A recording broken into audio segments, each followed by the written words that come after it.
I think the most important lesson I think everyone needs to take in the latest AI revolution is this time technology came for white collar. In the past, the technology came for the jobs of blue collar or more like mid value or like it's funny, 10 years ago, 50 years ago, STEM was the thing. Oh, you're going to get unemployed if you don't know how to code. You need to know how to use R or, this statistical tools.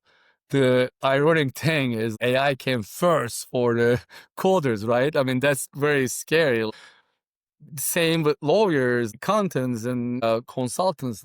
But there will be software developers, there will be lawyers, there will be consultants, but just either the best of them or the ones who augment themselves with AI and get more job done with less.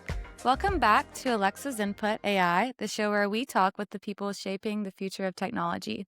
Today's guest is Cenk Sidar, the founder and CEO of Enquire AI, a platform that connects organizations with the world's top minds, supercharged by artificial intelligence. His work sits right at the crossroads of human expertise and Gen AI, and it raises some fascinating questions like, in a world where AI can generate answers instantly, what's the role of a human expert? Will they become more valuable or slowly fade into the background? We'll explore Cenk's journey, building Enquire AI, how it actually works, who it serves, and what it reveals about the future of knowledge work. This is a conversation about where decisions come from and who or what will be making them in the next decade. Merhaba Cenk. Hi, Alexa. Great to be here. Thank you. Great to have you. Grace with your Turkish. Thank you. It's not that great, but I try to use it when I can because I really like Turkey a lot. So Um, I was looking at your history and your background, and you've co-founded and scaled multiple different ventures. So, walk me through the process of becoming an entrepreneur. Tell me a little bit about your journey to start off with. Sure. I think, my journey with entrepreneurship started a couple of years after I graduated from grad school. I studied international affairs and international economics at Johns Hopkins in DC. Core reasons that I started my first company, Sidar Global Advisors, was more out of necessity than being, entrepreneurs because I needed to earn more income while my first consulting job was very low paying job in 2006 in DC. It was kind of a nonprofit organization. And I started a traditional research firm helping American companies operate and invest in EMEA, Europe, Middle East, and Africa. So it was more out of the necessity, like, I had to do something to pay for bills rather than just finding in a very niche area and stuff. So the first company that I started was more traditional consulting firm with almost no technology aspect. But throughout the time, I was involved with more technology companies, and most importantly, I was able to translate what I do in the traditional realm to more digital space, marrying technology with the analog processes that I was running. You say it was out of necessity, but I like the entrepreneurial spirit. So, give me a quick snapshot of how you came to found Enquire AI. Yeah, that was definitely so. Just to clarify, like I started three companies, but the first company that I mentioned earlier, out of necessity, was Sidar Global Advisors. What I started in 2008, 9, and that was the first company. That was the result of needing of earning more income. Enquire AI was more identifying an opportunity and solving a problem in an existing industry, engaging technology. And it was 2019. So I experienced two different aspects of entrepreneurial journey, I will say. And Enquire AI was following the successful 4 or 5 years with Star Global. I start investing in technology ventures more as an angel investor. And then I had a brief journey with politics in Turkey.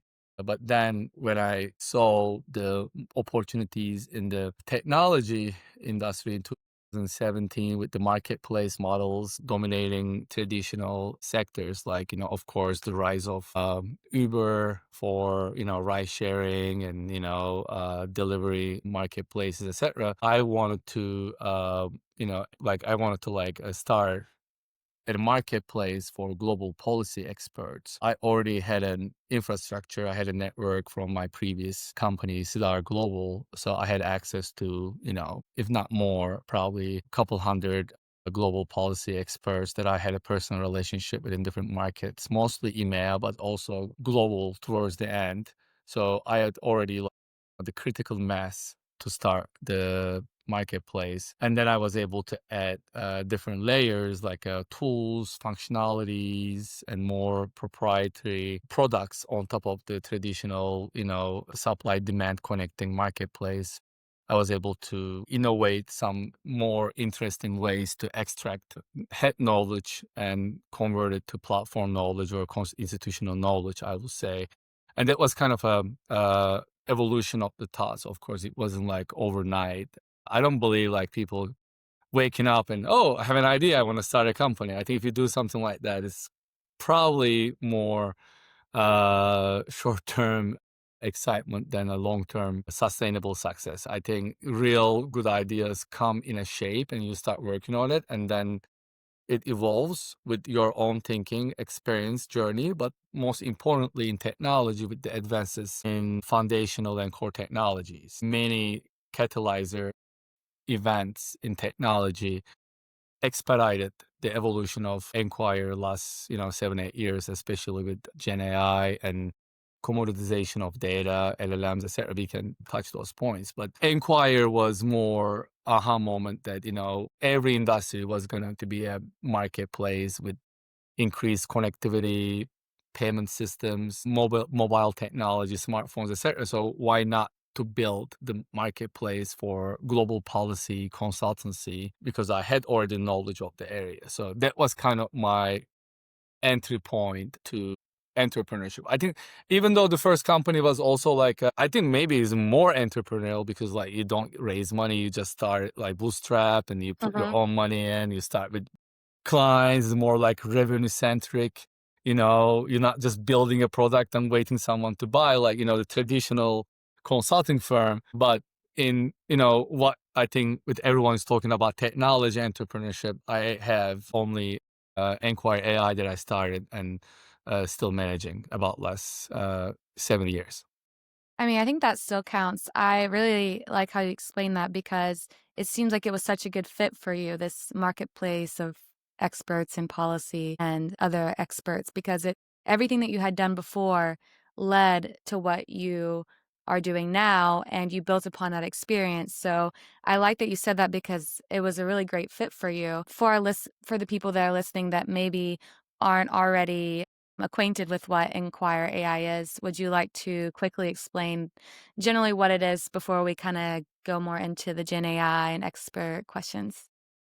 Of course. So Enquire AI is a global expertise platform where we utilize large language models, data, and most importantly, 75,000 human experts in 180 countries. So we are a unique platform that bringing the judgment and empathy and know-how of human experts, the computing and, and analytics power of LLMs, and the vast sources of data on a streamlined platform for investment research. We work with, as I mentioned, we have about 75,000 experts in 180 countries. We started as a global policy consultancy, but in time, we became more and more agnostic, expanding our coverage to industry specific experts or, finance, medical, many areas that kind of adjacent to the investment research. Because as we all know, markets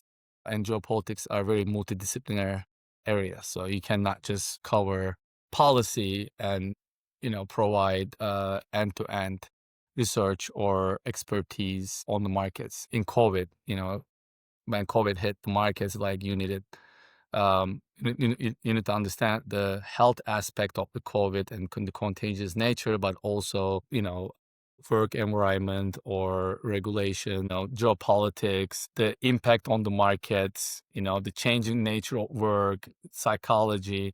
So as all the matters become more and more kind of multidisciplinary, so you need to build more like a diverse group of experts in the platform. So that's why we don't define ourselves a global policy platform anymore, like we probably evolved like 3-4 years ago.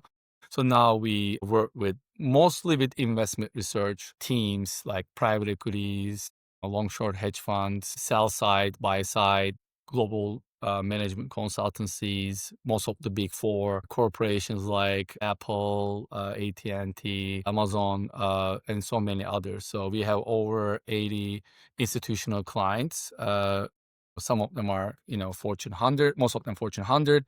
But also, as I mentioned, that we specialize more and more in the investment research aspect, because investment research requires much faster and real-time insights to make decisions in today's markets. And unfortunately, or fortunately for us, the existing traditional research platforms or terminals or core data aggregators really don't solve problems resulting from today's market. So you need faster, you need, you know, more precise and granular insights. And the only way you can get that is possible through combination of human expertise, AI, and data. So if you don't bring all of them together, something will be missing. And we are solving that problem for the market research.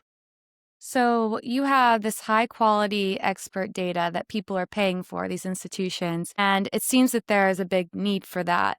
And can you explain to people who maybe are software engineers like myself what exactly this is needed for? What's the use case, and why is someone needing to pay for an expert's data? Yeah.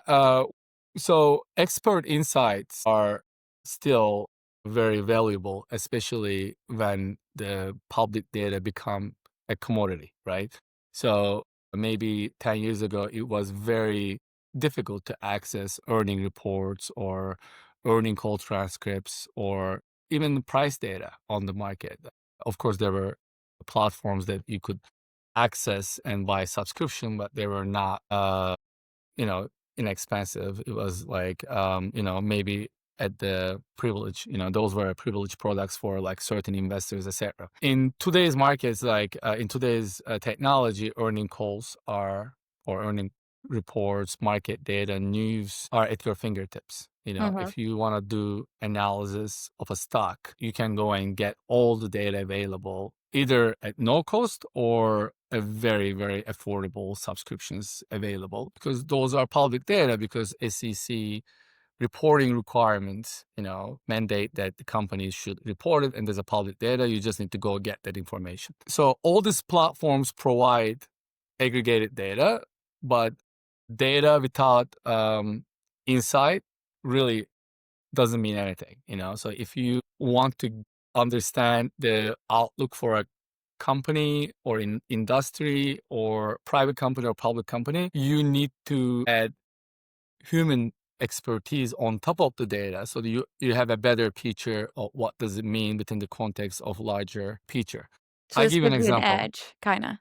Exactly, is a definite is competitive edge. Let me give you an example. Our platform is an agentic AI platform, multi LLM, multi agent, embedded with 75,000 experts on top of it. So what does it mean? So you can do most of the things that you can do on a large language model.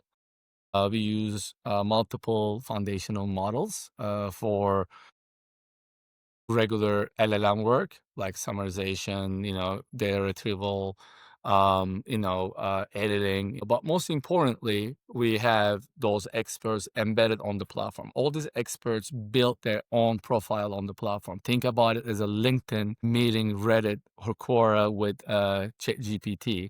But unlike Reddit or Quora, our experts are vetted, qualified, specialized talent on the topics that questions ask. So if you prompt on our platform about for an outlook about a company, let's say you are doing research on modular nuclear reactors, and Oklo is a company that you're doing research. So you can ask most of the questions about Oklo or Tesla or Nvidia on the platform, and you can ask about the latest earning reports and the composition of the revenues, seasonal changes in supply chain risks. All this information is already in these earning reports available because they're public companies. And then when you ask the question in our platform, you also see the top relevant profiles on those issues that you ask below the content that we generate. And you have the option of asking questions to those experts, or you have an option to engage one of those experts for a real-time conversation on the platform, or you can send one of your AI agents to go and interview those experts and ask specific questions that you have. Or matching technologies, basically matching tool is like when you ask the question about specific issue on the back end, we match this question only with a subgroup of 75,000 experts, is up to 100 experts best positioned and qualified to answer those questions. When you ask the question as an institutional investor, you pay per question. It comes in a shape of credits usually, or they have different packages. And then experts who answer those questions get paid real time. So that is a marketplace, real time feeding a large language model, because all this data, or we call it insights or content, generated on the platform with the question and answer or one-on-one phone conversation or AI human expert conversation, make our LLM proprietary and more differentiated than other large language models, because we train our own large language model, or we fine tune, or we add data that is private to us, because none of the foundational models have access to the questions asked on our platform and the answers provided from top experts. As you may know, the most important element in making these LLMs more precise or less hallucinating is the quality of the data. And in our platform, the quality of data is very high, because answers, if you ask about a medical issue, you only get responses that matching with the specific question. So that will be a medical doctor that based in a prestigious university covering GLP-1, so that your answers are not just coming from someone in their mom's basement in Reddit or Quora, but it's coming from the top expert, and they get paid.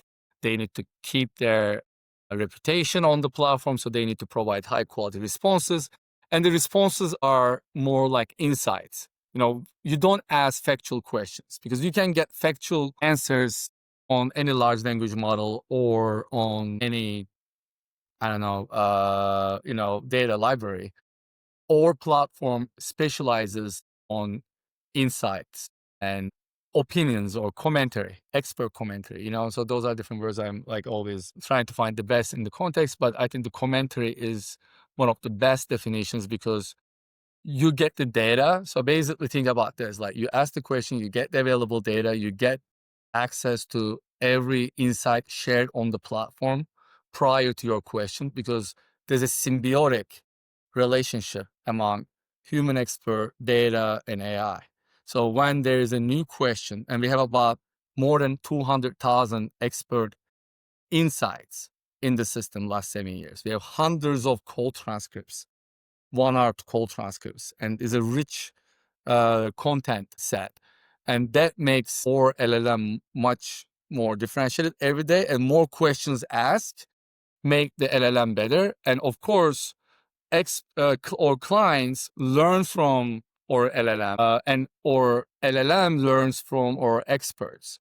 So this is the symbiotic relationship that makes better. As the volumes increase, we are becoming more and more unique vertical Gen AI research platform for investment research. And this is our edge in the industry, because there is no other platform that create this,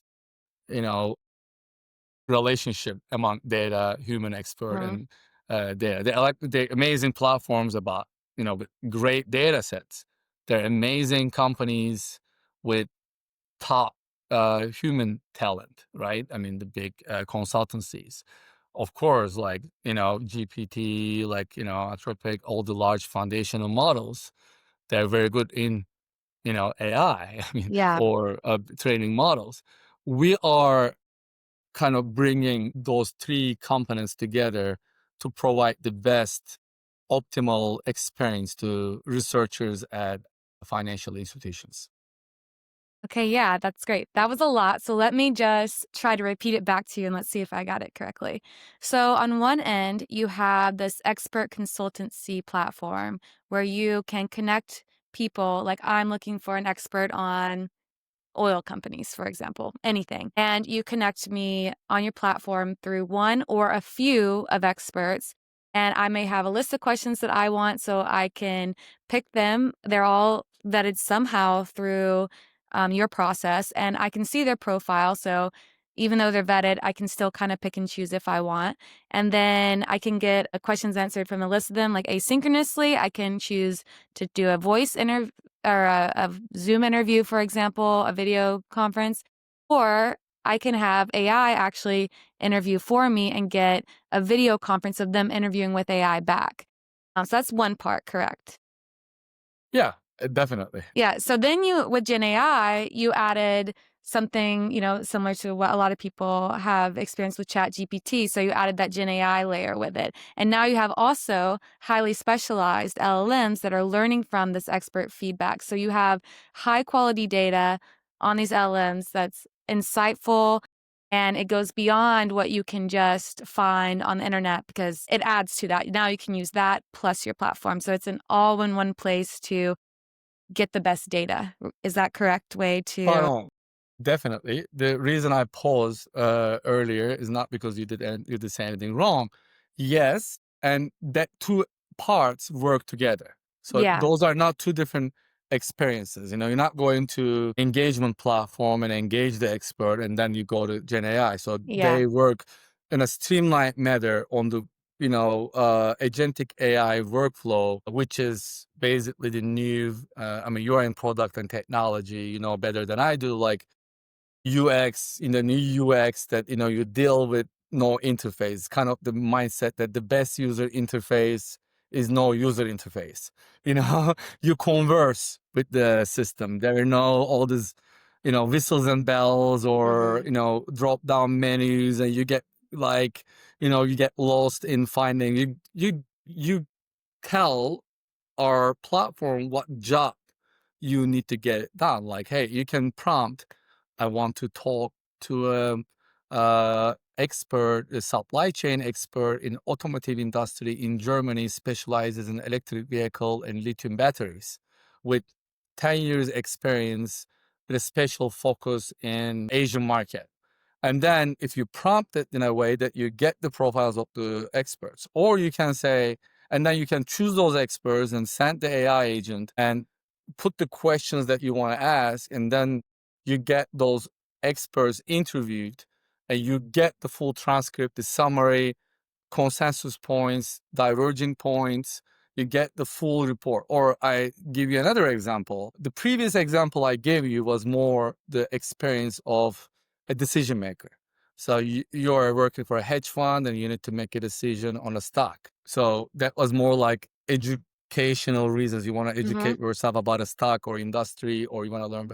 And the other use case is consultancies or brokerage firms or market research firms, like for it could be for private companies or public companies, and you want to produce report on a private company for due diligence purposes for a private equity deal, right?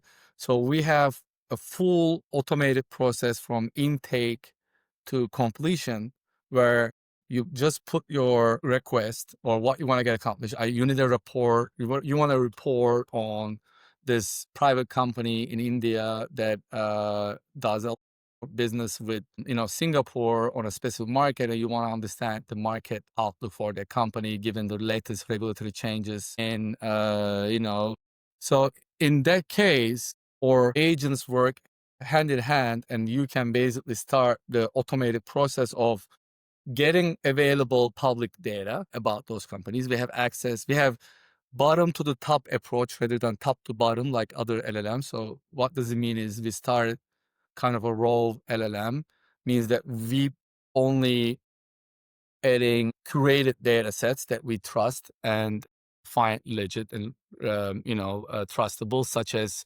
earning calls, earning reports, like I am at World Bank, or Mhm. bank research that we have relationships, specific report research companies. And then we start with a kind of a deep research type of a report. And then we have a question engine. We identify key debates about this topic. We unpack those key debates.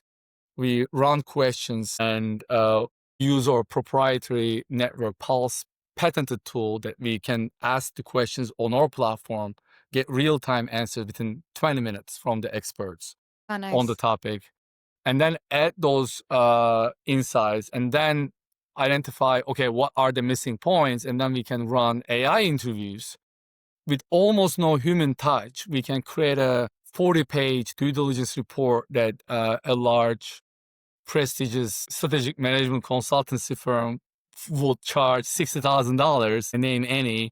We could probably do that for a couple $1,000, paying experts for snippet of insights and interviewing 2, 3 experts for 30 minutes. And that would cost, like small, friction of the money, the fraction of the money that, Yeah. to pay. So this is like a whole fully automated research company at your fingertips that has access to the top minds of the world within seconds. Yeah, and I've seen the UI. You're right. When I explained it, I guess I was thinking because I was wondering, another question was you probably started as just an expert platform before Gen AI became so popular in agents, which, by the way, this seems like a great use case for agents because I wanted to ask you how it changed and the decisions you made along the way. But I just want to point out that you did show me a demo and I was very impressed by the UI, and it is all in the same place. It's very intuitive. You have like you have really nice pop-ups for people to see, what experts they want to look at. It's all in one place. It feels very cohesive. But to the point before, it must have started as just an expert platform and then you integrated AI and now it's this cohesive product. Can you tell me a bit about how you as a founder made the decisions along the way to integrate that and what those decisions look like and how they kind of happened? Excellent question, because I mean, you mentioned you said like AI became popular, but more important than becoming. I mean, I know that there are a lot of now AI house cleaning services, AI powered matchmakers. Like AI is the hype word now everyone is using, and I understand, and that's Well, now it's more generally available, I should say. and also powerful and exactly available. Yeah. So I give you an example. We had a large library of questions and answers before 2022 December, before ChatGPT, hit the market. And actually, we've been utilizing GPT-2 probably like, since 2021 at least, for specific tasks like summarization, you know, assessing the quality of the responses that coming from the experts. So Categorizations, exactly, predictions. Yeah, yeah. exactly, Traditional AI is still very helpful. Yeah. yeah. So we were not a stranger to like OpenAI. I mean, we've been paying bills for them like for like 5 years, and for specific tools that we use. But what changed? But we knew that. So that I give it a very like simple example. All this Q&A data that we had in our systems, we were never able to project or display the question and the answers, because if you see the question, you may easily predict or make a guess who may have asked that question. But sometimes the questions asked on our platform, again, are paid engagements. They're not like, hey, Mm, what you think about the Bitcoin prices? They're more like, hey, we have an investment in a Nigerian, agriculture market with 2 billion, whatever, and mhm. it may self identifying, so we were also very careful because we didn't want to create like a library of Q&A data because that may be risky. But So the minute security was always top of mind for you guys. exactly, because we charge for the question and we pay for the answers, but the whole situation changed, and we knew that that data was going to be very, very valuable at some point, but we Mhm. didn't expect that to happen immediately in 2023 when the GPT created APIs available. So we created a RAG. We put the first version was GPT and or data set on top of it. But then that was the first time we were able to recycle the or platform data for unique and private, proprietary experience. And at that point, I realized that what would make Gen AI and or vertical apps in Gen AI space unique is being able to mark two of the three boxes. What was a light bulb moment, like, this eureka moment was when I saw the in 2000 early 2023 when you were able to plug your proprietary data on any large language model and make that experience unique was kind of a aha moment for me and for our company. So the first version was creating a very basic copilot or the bot having like a GPT, I think it was 3.5, and then adding the or RAG on top of it. So that was very simple. It wasn't like conversational. It was more like ask the question, get it. But the answers that you get was originated from the unique insights that we had in the platform. Even that made it interesting Mhm. at that point, but it was very basic and primitive. And we launched our first AI product in February 2023. 3 months, 3 months after ChatGPT launch. And then I realized, we are sitting on top of a gold mine because what we have is not a unique set of data, because I think having unique set of data is important. And that's why we see Quora, Reddit, all these almost dead companies made a comeback with the AI, and they even made an IPO, right? I think the Reddit recently, because they were able to, hey, we have human quality data, because all these LLMs kind of hit the ceiling Mhm. with, because they've been scrapping the same data under the sun and they become same and same. That's why we see that, Meta acquired Scale AI for $15 billion, because they had like an army of human trainers, even though not experts. So, and I realized at that point there are, three boxes that are critical to be successful in Gen AI space. And any venture, any company that would like to succeed in that space need to mark at least two out of these three. The first is proprietary uh, data. You know, you may be running a real estate or realtor company brokerage firm, and you may have great real estate data no one has in a city, and you can become the interesting tool. So that's one thing. The second is unique workflow. So what is the workflow of innovation that you bring to the equation? So we had the Network Pulse, the Q&A tool that we created, and now we built the AI interviews. So combination of this kind of unique workflow that feeds the generation, also the proprietary insights, they're connected. And the third is algorithmic superiority. So that's a tough one because, I mean, it's very difficult realistically to build algorithmic superiority in an age where you compete with giants that, Mhm. running like, serious amount of computational power and financial resources. But superiority in that far, I think or we are very strong in the first two space because they have workflow and proprietary insights, but most importantly, ability to generate more data. So I think that's more key. Like I got more Yeah. excited. Oh, we just don't have data, because in the large picture or data is still small data. It's, like 1,200,000 insights. Getting better is bigger and bigger, but we have the machine to generate insights. We have an engine to convert your head knowledge to institutional knowledge or platform knowledge. So that's more powerful. The third part, the algorithmic edge, is more related to matching. But interestingly, there's also a symbiotic relationship there because as you match questions and answers, you learn how to match better. So it gives you kind of algorithmic edge. So Uh-huh. I know that if there's a question coming 11 p.m. in Eastern time about UK markets is like 4 a.m. in the morning, well, the algorithm learns that, because like to train it too, but like, okay, we need to match this question with someone in Singapore who would be awake at that period, who has experience or covering, Western markets. So that kind of teaches and trains the algorithm to make better matches.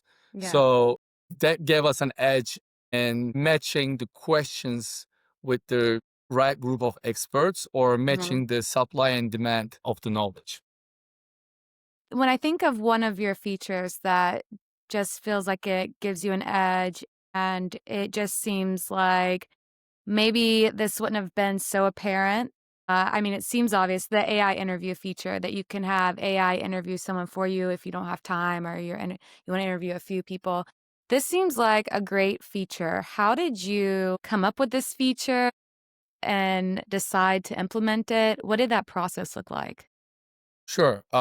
So I think the important or maybe like, most interesting part of being an entrepreneur is like observing the market and what's happening and then implement it in your own industry because that's what happened. Like, and I was, I think, one of the first 10 users of Uber Wow, in DC. early adopter. In DC. That was totally coincidence. I was in a conference, like they were starting and I realized they have like a couple of cars. And I'm like, this concept is interesting, connecting supply and demand. You're right. So why not implement it? So voice AI was developing last few years, but my aha moment was when I saw like a tool that used in recruitment because recruiters start using the voice AI or AI interviews. But the problem with that is more like structured type of conversation, like they're like very specific questions and what school did you go? Why do you want to apply to a company? And then you can benchmark and compare the responses. It's very like structured and like kind of standard. Is I sold the model, but it wasn't fully applicable to expert calls because expert Mhm. calls are very intimate, like conversations, because experts may say something very sensational, and then the interviewer must understand, hey, you say something very interesting about the CEO of that company, what you mean, right? So we started like building our personas and question engine, and that was more like bringing our secret sauce and asking the best questions on how we come up with the good questions and how we dive deeper. So even engage utilizing our existing data sets because we have significant amount of data on key areas like electric vehicles, like GLP, private equity, sports investment, etc. And we were able to build our own personas to interview the experts. And in the meantime, those technologies really became more and more available. We didn't, so basically, I always say in my, I teach, a seminar at Hopkins and I used to teach an MBA class. So I always say, specialization is a good thing. But having, I always say like you have to know two topics better than anyone. You have to understand 5 to 7 topics a little bit more than a regular person. And, at least you need to have ideas about, 5, 10 other topics, like a basic idea. Then you can put things together. Yeah. So then you can like, okay, so now I can take this and implement it to my, investment research platform. So of course that was about like a year ago. Then we tested different products, basic products, and then we really kind of customize our own, and we're still improving every day. We're creating, different tools, and now when we started we were more like a quality of a 24-year-old maybe junior analyst at a consulting firm or investment research interviewing. And most of the time, those interviews are done by the 24-year-old junior analyst because, senior people don't have time. And then now I would say we got older.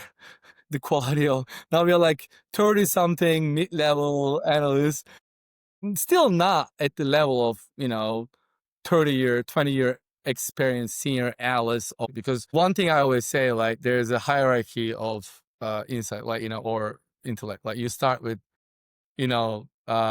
data, information, knowledge, and wisdom. And so there's a kind of hierarchy. Like, you have data everywhere, like information became also very like easily accessible. Knowledge was questionable with LLMs. Now knowledge is everywhere as well, right? Accessible. But wisdom is not kind of giving you an answer, but coming up with the right set of questions about a topic. Mhm. So, I think the real, wise experts, or like, wisdom requires you, like, not like, oh, I do this in this kind of circumstance, but it's more like, okay, in this kind of circumstance, I need to ask these questions. And then I make my decision, in light of those answers that I receive. So we are kind of at the wisdom level with the AI interview. So we are trying to come up with the right set of questions to the expert, extract the most useful insights to make the right decision, or to generate the most interesting content for the reports that would be used or written by or published by those research companies or consultancies. And to add this AI feature of an interviewer, you said you got the idea from a recruiting tool. How did you validate that this was the feature that you wanted to add? With AI, there's so many things you can add now. A lot of them maybe also come out of the box with being the chatbot as well. Do a lot of people use this feature? Was this something that people really enjoyed? And what was the process like to say, okay, let's add this one versus something else? Look, I think those are tools. Those are intermediaries of receiving information, and tools to convert head knowledge to institutional knowledge, right? I mean, so our first tool is Q&A tool. Like, you ask the question, people respond. It's always more, I mean, or this is a core patented product, and we build it, we developed it over the time. And I still believe that's the most unique and efficient way, because you type the question and you get experts from all over the world responding, top experts responding, and you get the analysis and you get a summary of everything. But that, in some cases, you need to dive deeper. Or you need to, like, you don't want to get like 2 paragraphs. You want to get a more deep dive conversation, granular. So in that case, the phone calls, the expert calls, typical engagement for expert networks, like larger pioneer companies and expert network industry, make hundreds of millions of dollars, like setting up expert analyst calls for a couple $1,000, but they're very Oh, burdensome. Like, yeah. you spend, like, for both parties, like, people think, oh, the expert calls are $1,200. No. Also, the analyst, like, working for a major bank, sits down at that call, and also she or he spends 1 hour on the call, and her overhead expense to the company is probably another $300-400, and there's a So this time is a spent. pain point. Yeah. And Very obvious. imagine if you are a sell side analyst that you want to write a report on semiconductor industry, you talk to 40 former NVIDIA and Intel semiconductor engineers, Time consuming. and you get a probably brain freeze Yeah. after talking to 30 of them. You hate your life and job, and then and then you need to write it all together, and and you spend 30 hours. The company spent at least, like, $40,000 for the expert calls, and more on the salary of that analyst, Yeah, and the time and the too. time, so we can get those 40 interviews in 2 hours if everyone is available at this 2 hours, and you don't need to deal with taking notes, transcribing, and even reading them all. We can, like, compare all the different points to different same questions, interesting points, dive deeper on the topics. So that was the kind of a more innovative tool to get this. So if there is a telepathic innovation in 10 years, like, people share their views and knowledge without, using, talking or writing, I will be interested in that too, because our goal is build the global knowledge library or Gen AI tool powered by the top brains in the world. And if that requires, and that requires converting head knowledge to institutional knowledge and keep it updated. In some areas, you don't need to update it. Like in, I don't know, in like certain industries, let's say legal, for legal industry, also case law is there. Some countries, non-Anglo-Saxon like legal, like law systems have regulations like books and constitutions, like you have to go and get the sources. In many industries, you can just rely on data or AI. But in markets, you know, one thing, the same statement Trump makes today is different than the same statement Trump makes 2 weeks later, because the whole world changed in the last 2 weeks. Yeah. And you need to understand the context, and AI cannot provide you the final verdict on the impact on the markets. You need the human judgment and empathy. And I call it like last mile of the analysis process, because you can get in many industries like editing, like marketing, right? For Jasper AI, amazing product. Like, there's Harvey, leading legal tool. There's one uh, open evidence, the medical app. So those are great. Medical is different because there are no innovations and you have to update it, but you Mm-hmm. can update it with the new academic studies. You don't need the real-time human integration. So we integrate brains of top experts to the process. So even if you get the 98% of the answers that you need to get to make a decision, there are 2% missing, and that 2% missing may lead you to make a wrong decision or lose millions of dollars. So we bring that 2% into the equation to make the best decision.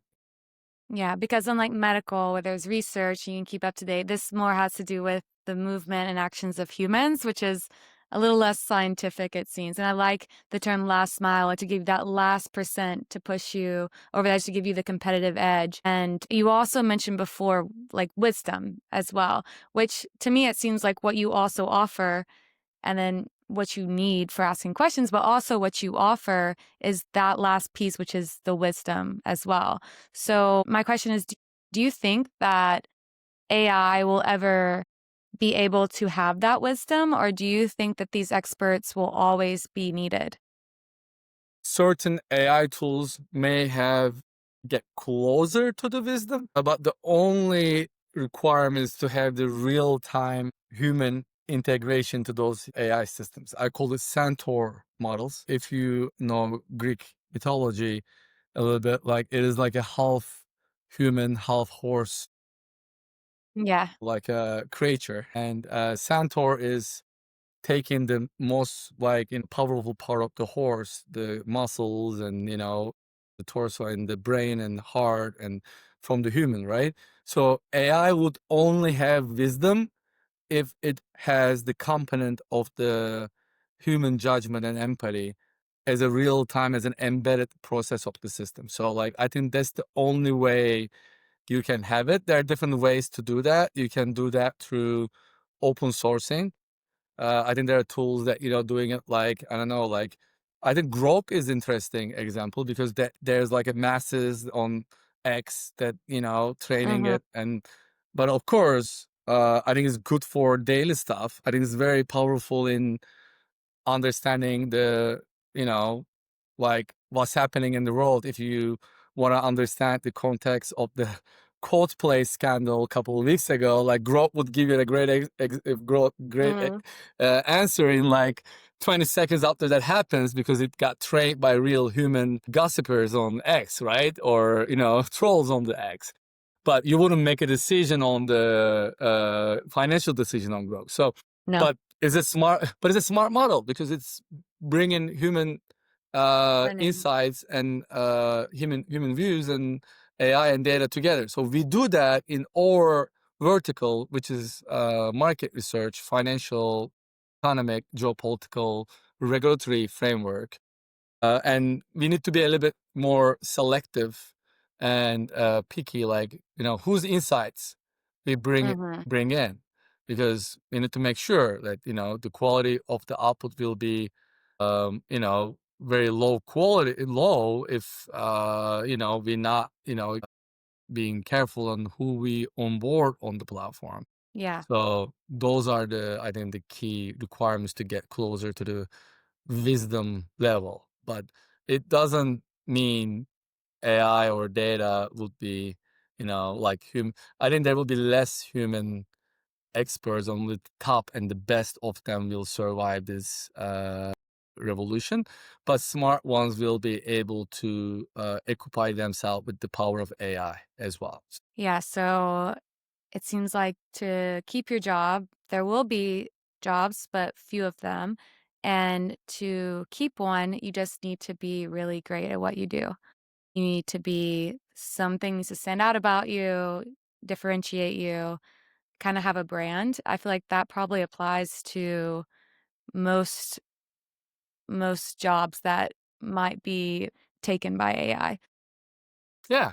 I think the most important lesson I think everyone needs to take in the latest AI revolution is this time technology came for white collar. In the past, the Yeah. technology came for the jobs of blue collar or more like mid value, or like, but now everyone's job is the trade. It's funny, like 10 years ago, 50 years ago, STEM was the thing, you're gonna get unemployed if you don't know how to code, or, you need to know how to use, or, statistical tools. The ironic thing is, like, AI came first for the coders, right? I mean, that's very scary. Like, for same with lawyers, like accountants and, like consultants, like, but it doesn't mean there will be software developers, they will be lawyers, they will be consultants, but just either the best of them or the ones who augment themselves with AI and get more job done with less. So that's one aspect of it. And the second aspect of it, I think no one talks about it now, is everyone's talking like, oh, AI gonna get me do more in a less of time. But people forget the fact that, like, great, but so what about the time saved? So what is provides you time capital? You may get your work done in 2 hours rather than 10 hours, but if you spend that 8 hours doing wasting your time, you're gonna stay behind the competition because someone, using, the remaining eight for some added value will be in ahead of you in the competition. So, like, I know this is very like maybe Hobbesian understanding of the world. Like, everyone is like homo homini lupus, right? Everyone's like, oh, everyone is all competition all the time, and you're gonna keep working is very like a wild capitalist view. But unfortunately, it's gonna be very competitive for knowledge professionals next 10, 15, 20 years. So Yeah, so make uh use of the free time that you're creating. When people have free time, a lot of times they don't know what to do with it. I mean, it's a fair point. It doesn't necessarily mean you're more productive, but it's something to keep in mind. look, it doesn't mean that you have to be workaholic. I mean, it means that someone can learn a new language or to do something, like intellectually, broadening, or, like, Just but something it's useful. exactly, but yeah, so it's very, very, like, interesting times, and for individuals, companies, startups, but also the governments. So let's see how this everything gonna fold next few decades. We will see. So let's switch gears real quick. I did see an article that you recently closed a $3 million bridge round to expand your AI research capabilities. What does that enable for your vision now? So, I mean, that was I think a bridge round before B. So we are already contemplating. but we were It able wasn't it to. was a month ago, right? Or did I read the Yeah, date wrong? Okay. yeah. It was a so we announced it, but it was a process of last year and a half. We have so this is when we like pivoted uh, more towards the investment research because um, like starting last year, that became our focus because of several reasons, but we realized that there's a bigger potential there for what we provide at a real time and high quality insights perspective. So we were lucky to get attention and investment from top Wall Street research leaders like Barry Horowitz, who built Evidence Lab and UBS and led Morgan Stanley and UBS Research as the COO of the company years. He was an investor and we got him really excited about the business. So he joined full time as the president Wow, as of congrats. June. So he's very hands on, like, decades of experience. He built the top research practice in Wall Street. Now he's helping the Enquire to be the leading technology platform. We have Gavin Skinner, who led this City Research. He was a former COO. David Bluestein, who led Credit Suisse. So we have multiple leading names on Wall Street. So now we are starting some major engagements in the global finance with major banks and financial organizations. But that was more to build the additional AI improvements on board, generate more content and expand the coverage of our experts in select areas, such as, the more equity research fields. And we built a team in New York City. We've been hiring, executives in the space coming from research, expert network, and data aggregators. And we aim to be, one of the leading platforms for equity and investment research in, coming years. Great. Well, it sounds like you have some exciting things coming up. Are there any final thoughts or a message that you'd want the listeners to carry forward? Yeah, I think anyone following developments in AI space, it's fascinating from different angles. I think it's always good to monitor, learn, follow developments, test products.